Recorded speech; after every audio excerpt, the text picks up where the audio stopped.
Minnesota. You may know it as the land of 10,000 lakes. I know it as the land of 10,000 mistakes. As your Detroit Lions have won just 4 times in the Twin Cities, dating back to 1998. Fresh off a 20-point home loss to the Indianapolis Colts, and with COVID concerns and injuries rampaging the Pussycats, will Victor the Viking thrust his sword up the ass of Rory the Lion and sink him right to the bottom of Lake Superior? We'll discuss. Also, we talk Michigan and Michigan State football. The Tigers have a new manager, and one college basketball team in this state just landed a top 10 prospect and the number 1 overall ranking in the 247 Sports National Recruiting Rankings for 2021. Who was it? Stay tuned to find out. Buckle your seatbelts because the Week 9 edition of Detroit Sports Extreme starts right now. Recorded from U.S. Bank Stadium in downtown Minneapolis, this is Detroit Sports Extreme. Here now is your new voice for Detroit Sports, Johnny Bakerstone. Happy weekend greetings, Motor City, and welcome to the Week 9 edition of DSE. We are coming at you from outside of U.S. Bank Stadium in downtown Minnehaha, where it's unseasonably warm for this time of the year, and things will only get hotter this Sunday as a pair of NFC North cellar dwellers get together for a pivotal divisional pigskin battle. Adding fuel to the fire are the hot seats of Matt Patricia and Mike Zimmer, as well as my plate of Cajun Lake Superior walleye and spicy loaded Minnesota Bloody Mary. Woo! My nuts are on fire! With that being said, get outside and enjoy that sun, crack open a beer, and let us steer you into this weekend that is Detroit Sports. Week 8 Recap. Joining me for this segment will be my former counterpart at 1660 The Wave, the always entertaining and sometimes sober Candy Copperfield. Good morning, Candy. Good morning, Johnny. As always, it's great to talk with you. The Lions entered Week 8 at home against the Colts with a golden opportunity to do something they had never done under head coach Matt Patricia: win 3 games in a row. After taking an early 7-0 lead, it looked like they were well on their way to victory, Kendi. Oh boy, did they ever, Johnny. It was $8 beer day at Buffalo Wild Wings. The brewskis were flowing like the Niagara Falls. I even bought my table a round of shots to celebrate. This was it. We were going to turn the season around with this win. We were going to go over 500 and get right back into the NFC playoff picture. We were going to win 3 games in a row for the first time ever under head coach Matt Patricia. Woo! Were you hanging out with boats from the west side? Those celebratory shots turned into shots of sorrow as the Horsies glued off 20 unanswered points and never looked back, trampling over the helpless Kitties 41-21. Shame on me for letting this team fool me once again. We've seen this song and dance way too many times, and sadly, I bit the bait and predicted a win on last week's show. Costly penalties, a Matthew Stafford pick six, the Leos' laughing stock of a defense, and the ineffective running game all contributed to the 4th loss of the season. I mean, what in the hell happened to the running game? Not like we were ever world beaters before, but DeAndre Swift and Adrian Peterson combined for just 11 rushes and 18 yards. How in the hell is that even possible? I could pound back a 12-pack of PBR and stumble my way forward for more yards. So could I, Johnny. I do it every day. We talked at length on last week's show about how good this Colts defense is, but come on. And yes, I realize the Lions had to abandon the run after falling behind by double digits, but 11 for 18? Peterson continues to break down as the season wears on, and Swift has done virtually nothing since his Week 6 explosion in Jacksonville. It's been a concerning trend, to say the least. Watching Old Man Rivers come into Detroit and check his way down to an easy win was a sickening sight, and Jordan Wilkins rushing for 89 yards, by far the most of any game in his NFL career, made me want to vomit. Oh, I did more than want to vomit, Johnny. You should have saw that B-Dub's bathroom following the game after I was done with it. Met Poop Tricia calling himself a defensive coach is like me calling myself an astronaut. I just don't get it. The Lions defense has never been good under his watch, and in fact continues to get worse season after season. Adding insult to injury was Kenny Golladay, who hurt his hip and left the game early. He won't be available this Sunday against the Vikings, and there have been rumblings he might be placed on injured reserve. Awesome. No Kenny G, without a doubt, plummets this offense to the tune of below-average offensive hell. Detroit, shame on me for letting the Lions fool me for the 100th time. But then again, since November 23rd, 1963, the day both Kennedy was shot and the Fords bought the Lions, that's an odd coincidence. We should be used to this. Detroit, shame on me. Week 9 Preview. Since 1998, the Lions have a 4-18 record in the North Star State, losing 13 straight games from 98 until 2010.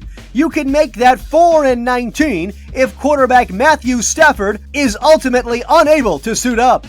Stafford was placed on the COVID-19 reserve list for the second time this season on Wednesday, as he was exposed to a close contact that isn't part of the Lions organization. If he's able to test negative for the remainder of the week, he will be eligible to play, but we won't know for sure until game day. Not to worry though, because next in line is veteran journeyman Chase Daniel, who Boob Quinn inked to a 3-year, $13 million contract back in March.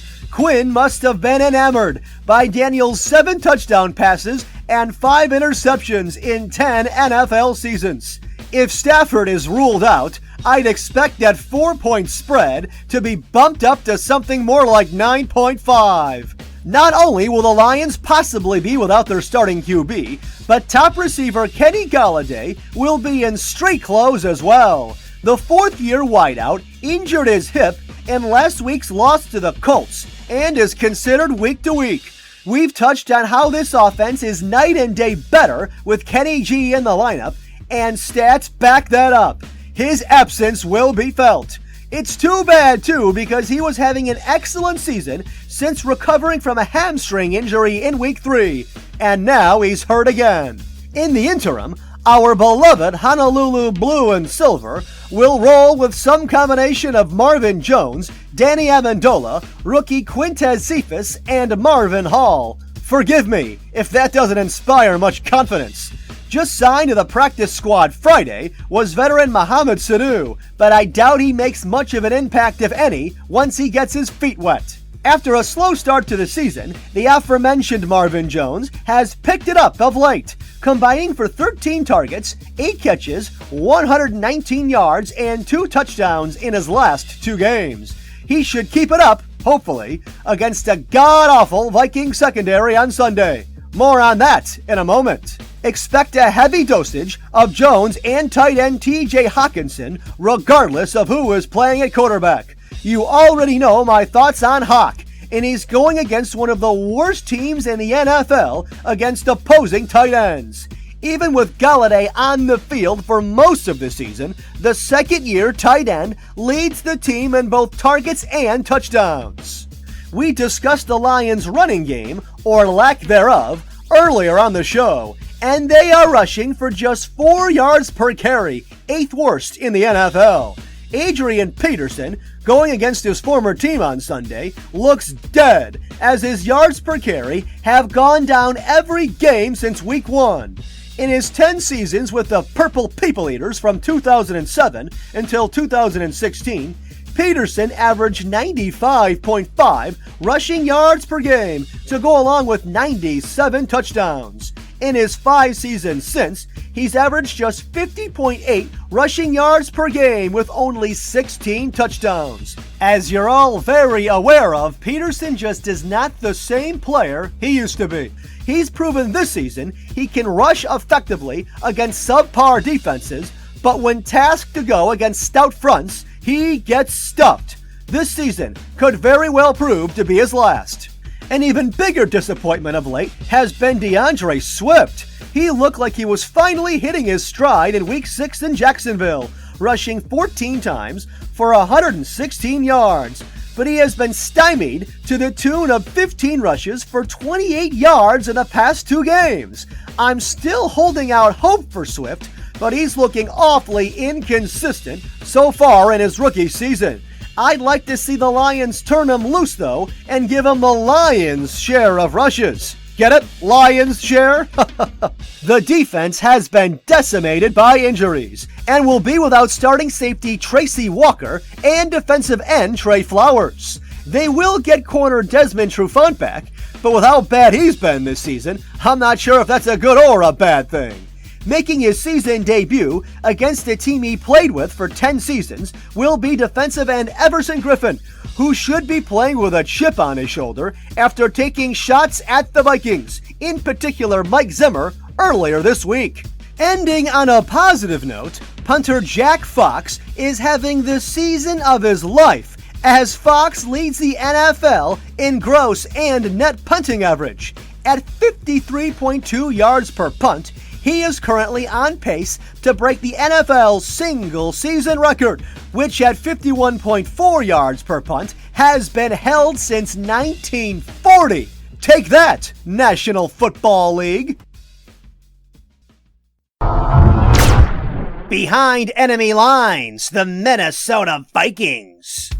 Kirk Cousins is in his 3rd season with the Vikings, producing mixed results. But he has a knack for kicking the Lions' ass. Cousins is 4-0 against Detroit as a starter, outscoring the Pussycats 113-55 with a 9-1 touchdown to interception ratio. And get this, in his 34 starts against all other teams, he's just 16-17-1. Yikes!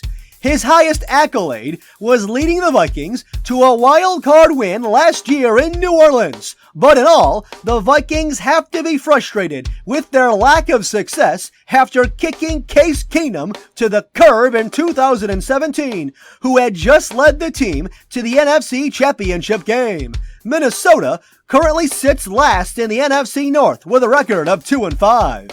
When I think about the Minnesota Vikings, I think about their success at running the football. In particular, stud 4th-year running back Dalvin Cook. Cook is a monster, fresh off 226 combined yards and 4 touchdowns last week in Green Bay, a game the Vikes surprisingly won 28-22. If you had Green Bay in your eliminator pool, my condolences. Cook ranks 2nd in the NFL in rushing yards per game and 7th in yards per carry, and his elite quickness and strength should give the Lions fits on Sunday. He has a chance to burst it loose to the end zone every time he touches the ball, and is great at breaking tackles. Simply put, the dude is special. If you happen to be going against him in your fantasy football league, God help you. Amazingly, already in his 7th NFL season, wide receiver Adam Thielen is 2nd in the NFL in receiving touchdowns with 7, and is a guy that always seems to play well against the Lions. But then again, who doesn't? After trading Stephon Diggs to the Bills in the offseason, the Vikes drafted Justin Jefferson with the 22nd overall pick in the NFL draft, and he has dazzled, averaging an absurd 80.4 yards per game, very high for a rookie, with 3 touchdowns. Newsflash! Thielen and Jefferson will be a tough assignment for Matt Patricia's shaky secondary. If there's one thing the Lions can exploit Sunday, it's the Vikings defense, which allows the 4th most points per game in the NFL. They rank 24th or worse in passer rating allowed, yards per attempt, and completion percentage. They can be thrown on, and if Matthew Stafford manages to play, he once again has a golden matchup on paper. Head coach Mike Zimmer just signed a 3-year contract extension in July, but that doesn't cool off his ouchie-wawa hot seat after a rocky start to the season.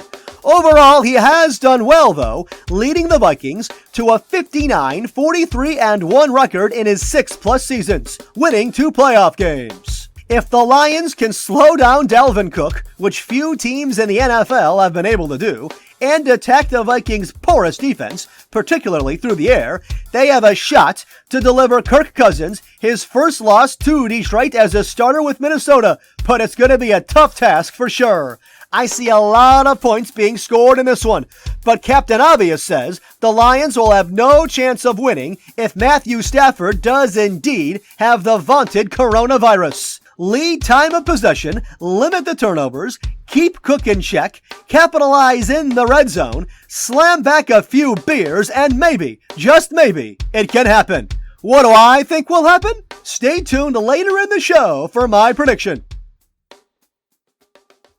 Now switching to baseball.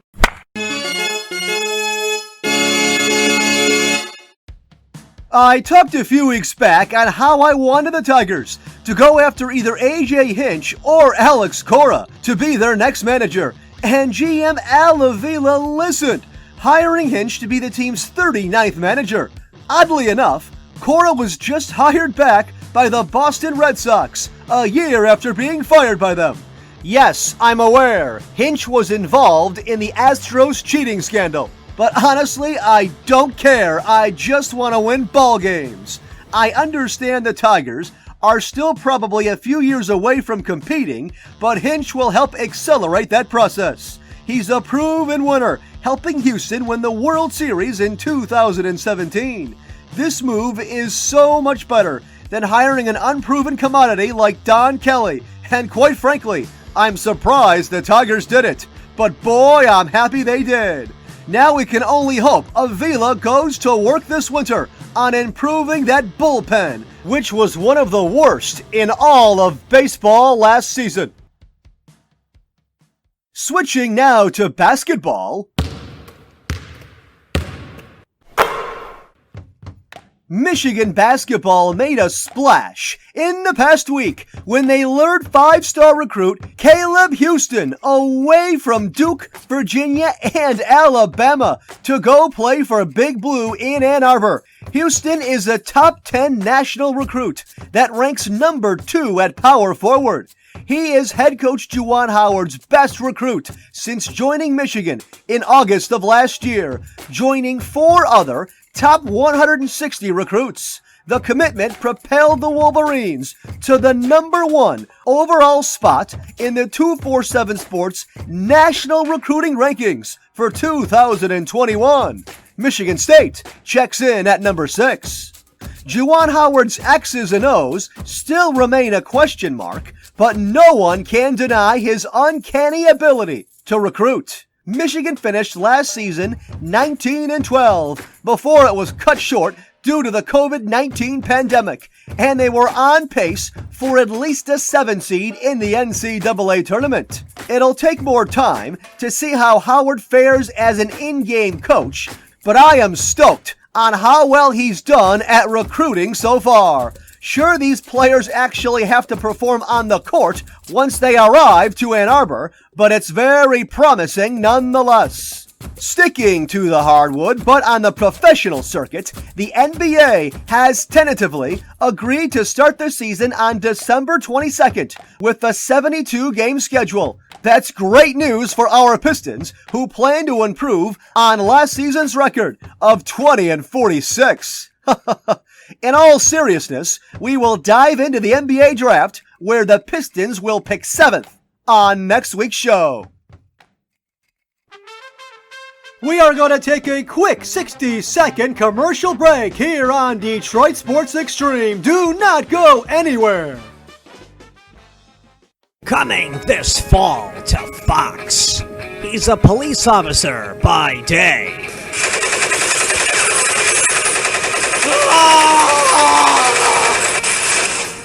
I'm a policeman. See my badge? He's a life-saving doctor by night. He's flatlining, doctor! God damn it! And he's a vampire all day, every day.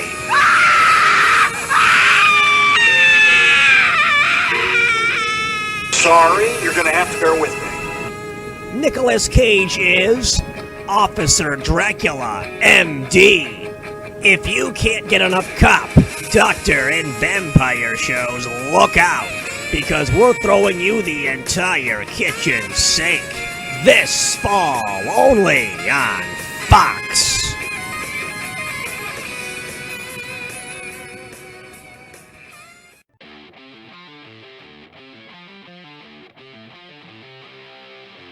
Welcome back to Detroit Sports Extreme. Here again is your new voice for Detroit Sports, Johnny Bakerstone.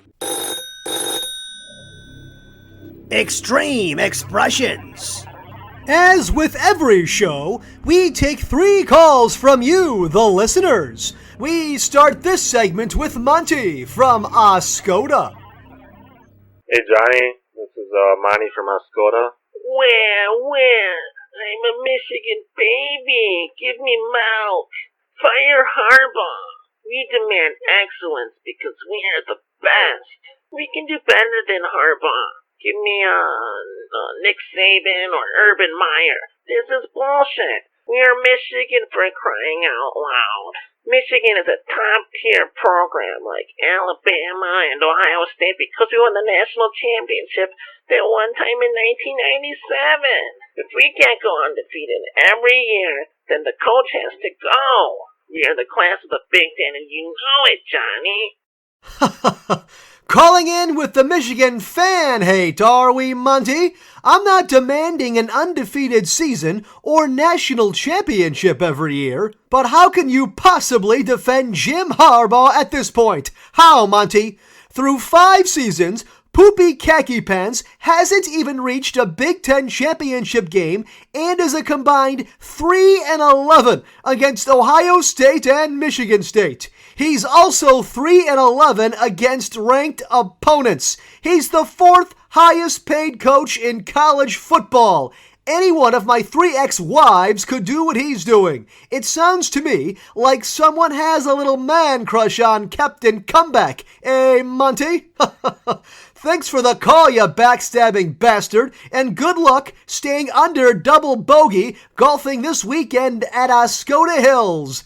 Our next caller is a returning mainstay here on DSE. You know him simply as Boats from the West Side. Hey Johnny, Boats from the West Side again. I tell you what, man, we had that game. We had it until that dumb penalty, man, and then everything just spiraled away from us. We gonna be alright, though. We gonna be alright. We got Minnesota this week. We gonna kill Kirk Cousins. Everson Griffin, he's back. He's playing against his old team. He's gonna kill him. I can't wait. It's gonna be like Michigan State playing Michigan again, baby. Woo! How about that? Suck it, Jimmy. You suck. The Lions had the game until a penalty, eh, Boats? Another classic case of a Honolulu Blue Kool-Aid kitty cat fan making excuses and living in denial. I do agree with you on one thing, though, and that is that Jim Harbaugh sucks. Thanks as always, Boats. Our final caller is simply known as Coach. Hey, Johnny, Coach here. Real simple. Nothing to talk about with the Lions. Same old song and dance. You'll be talking about the same thing next week. I'm going to tell you something, though, that we do have this weekend to look forward to. Phoenix, Arizona. I'm telling you right now, take that bank account, put a zero, put another zero behind that withdrawal, and put it all on Denny Hamlin this weekend. He's about to take home the NASCAR championship. He won here 2 times back. Logano ain't going back-to-back in Phoenix.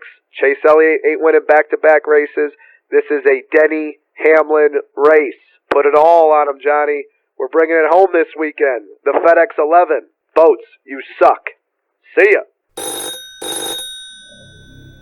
Oh, I like it. A NASCAR drop. As this Saturday at 5 o'clock, the Cup Series Championship races in the Valley of the Sun as Chase Elliott, Joey Logano, Denny Hamlin, and Brad Keselowski compete for the title. Sorry, Kevin Harvick. I think your advice is sound, Coach, and we'll expound upon that later in the show in our Sportsbook segment.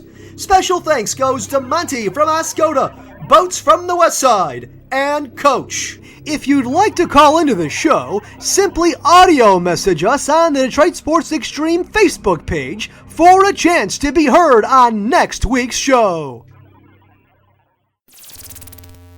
Detroit Sports Extreme presents Michigan Moments.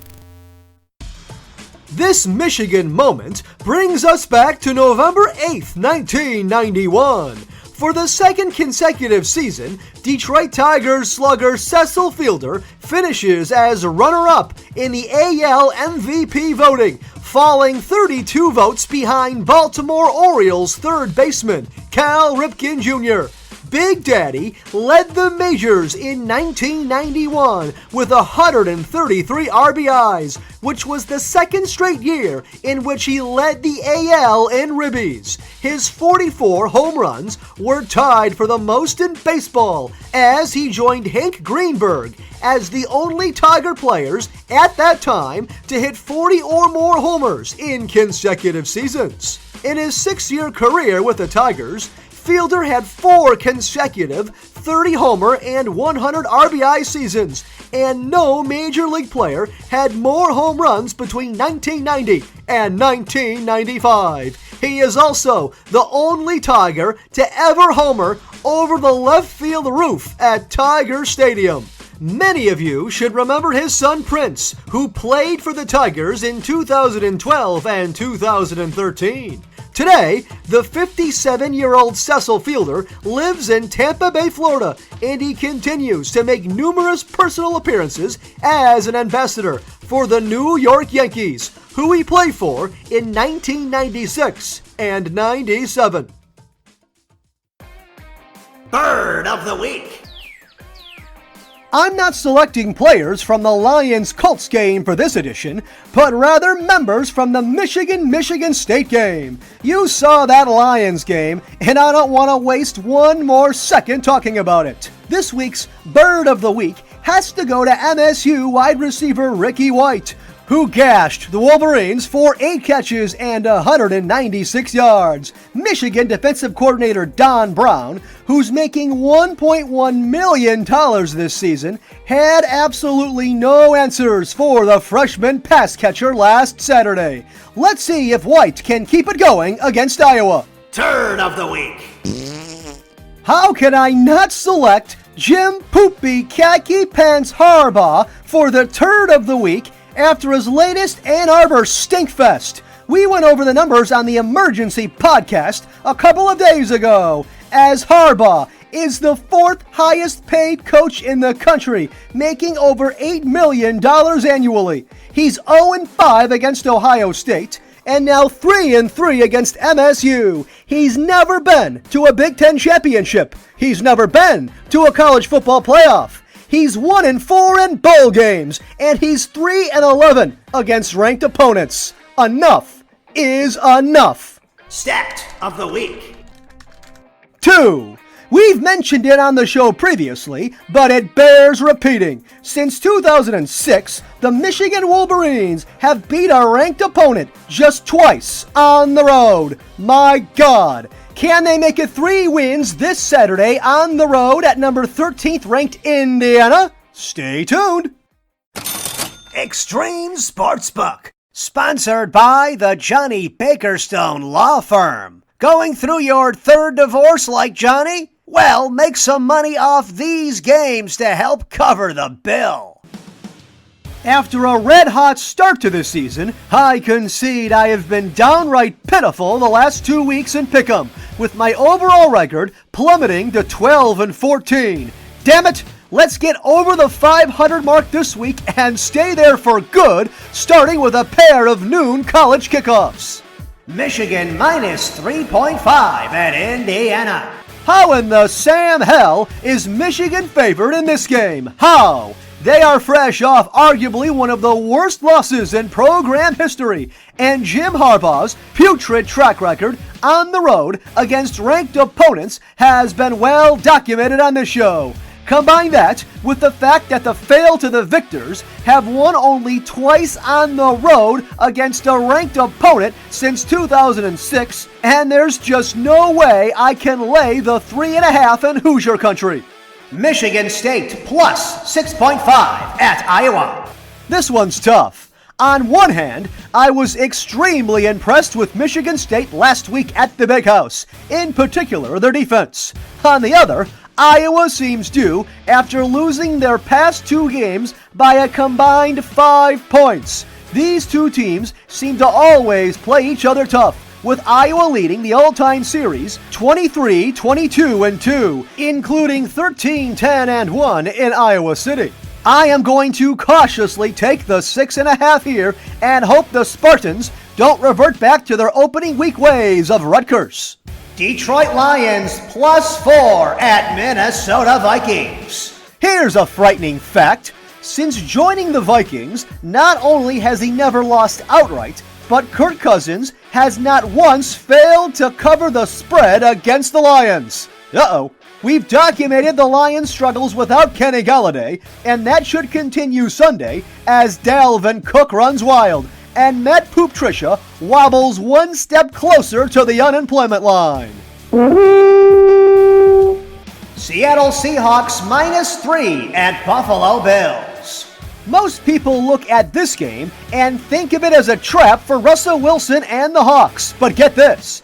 Pete Carroll's bunch are 7-1-1 against the spread since 2018 and 9-0 straight up when they travel to the Eastern Time Zone. And Wilson has the best record in the NFL against the spread since 2012, going 18-7-2. The Bills' defense isn't nearly as good as it was last year, and I like the Birds to cover, as Wilson passes both Tom Brady and Peyton Manning for the most wins by a quarterback in his first 9 seasons in the NFL. Baltimore Ravens minus 2.5 at Indianapolis Colts. I like the Colts, and they boast an elite defense, but 4 of their 5 wins have come against losing teams in the Vikings, Jets, Bengals, and Lions. Sure, you can only play who's on your schedule, but I don't think Indy is as good as their 5-2 record. The Colts are winless against the spread in their past 5 games as home underdogs, and I see the Ravens winning by at least a field goal and improving on their 10-3 record against the spread in their last 13 games against AFC foes.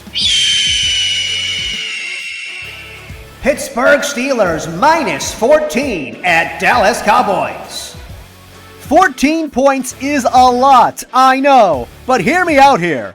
At 0-8 against the spread, the Cowboys are the only team in the NFL to have not covered at least once. Even the Lions have done that. Since Dak Prescott's gruesome Week 5 injury, Big D has lost by 28, 22, and 14 points respectively. On the flip side, The Steelers are 6-1 against the spread, which is the best mark in the NFL.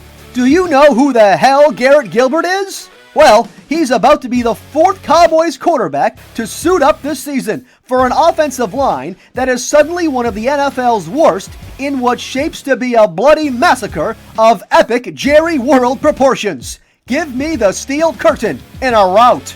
Miami Dolphins plus 4.5 at Arizona Cardinals. Tua versus Kyler square off as a pair of 2018 Heisman finalists. Duel in the desert. I thought the Dolphins were extremely lucky to get off so easy last week at home against the Rams, and think that luck changes this Sunday. The Rams became just the second team in NFL history to gain at least 450 yards, allow less than 150 yards, and still lose the game. The Dolphins were not challenged at all offensively, as their defense forced 4 first-half turnovers, leading to 21 points. They even scored on a punt return. I'm picking against the Dolphins for the second week in a row and see the Cardinals winning by at least a touchdown to improve on their record of 5-2 against the spread on the season. Let's now throw a couple of bonus betting nuggets your way for the NASCAR Cup Series Championship and Breeders' Cup Classic. NASCAR Cup Series Championship.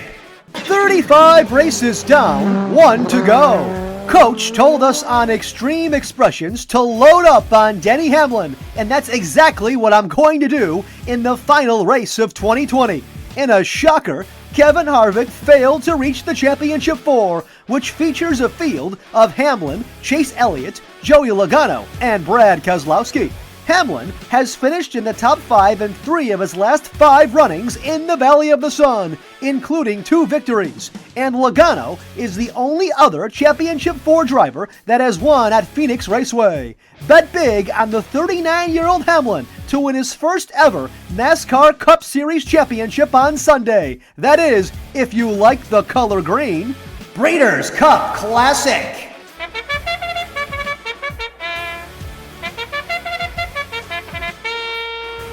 The Classic is considered by many to be the premier thoroughbred horse race of the year, with the top horses in the world running for $6 million. My money is on Improbable, who beat Maximum Security his last time out. He's a 4-year-old racing 3-year-olds and is peaking at just the right time. It's going to take a lot to defeat him, with jockey Irod Ortiz Jr. riding, who has ranked number 1 in the national earnings list for jockeys each of the past 2 years. Although Improbable is currently the favorite to win, he still pays relatively well at 5-2 odds. Saturday shapes to be an exciting day as Michigan and Michigan State both kick off at noon, and the NASCAR Cup Series Championship and NFL kicks off on Sunday. Post time for the Breeders' Cup Classic on Saturday is set for 5:13 p.m. Fantasy Football Extreme! T.J. Hawkinson leads the Lions in targets and is 3rd in receiving yards, and should feast on an opposing Vikings defense that gives up the most yards to opposing tight ends. Let's remember this: Hawkinson leads the Lions in touchdowns and has posted at least 53 yards or a touchdown in every game this season. As long as number 9 is under center, number 88 can be deployed with confidence in a game that should see a lot of points. Also, if you're looking for a deep DFS punt play, take a look at Marvin Hall. With Kenny Golladay out for the majority of last week, Hall erupted, getting 7 targets for 4 catches and 113 yards. He goes against the Vikings defense Sunday that coughs up the second most fantasy points to opposing wide receivers, allowing 287 yards per game and 8.2 yards per attempt through the air. I see him running into a long touchdown in a game with a high projected point total, assuming Matthew Stafford is active, of course. Hall can be had for barely nothing in daily. Now for the rest of Sunday's action. Quarterback Derek Carr, Las Vegas Raiders. I'm going right back to Carr this week after he laid an egg last week. But in my defense, I didn't anticipate 40-mile-per-hour Lake Erie winds in Cleveland either. Carr goes against a Charger defense that ranks in the bottom 5 of the NFL in terms of fantasy points allowed to opposing quarterbacks. And prior to last week, Carr had thrown multiple touchdown passes in 5 consecutive games. With an over-under of 51.5, third highest of the weekend, points will be had, and Carr is just the 15th most expensive quarterback in daily. Running back Chase Edmonds, Arizona Cardinals. He's not floating under the radar anymore with the injury to Kenyon Drake, but I'm still projecting a huge day for Edmonds against the Dolphins. I've held on to him on my fantasy team all year long in both of my leagues for this moment, and Edmonds, who always posts big games when given a heavy workload, should run wild in both the running and passing game. He's worth the 6th most expensive RB price tag in daily. Wide receiver Sterling Shepard, New York Giants. Since returning to the Giants lineup in Week 7, Shepard has led the team in targets with 18, hauling in 14 receptions for 133 yards and a touchdown.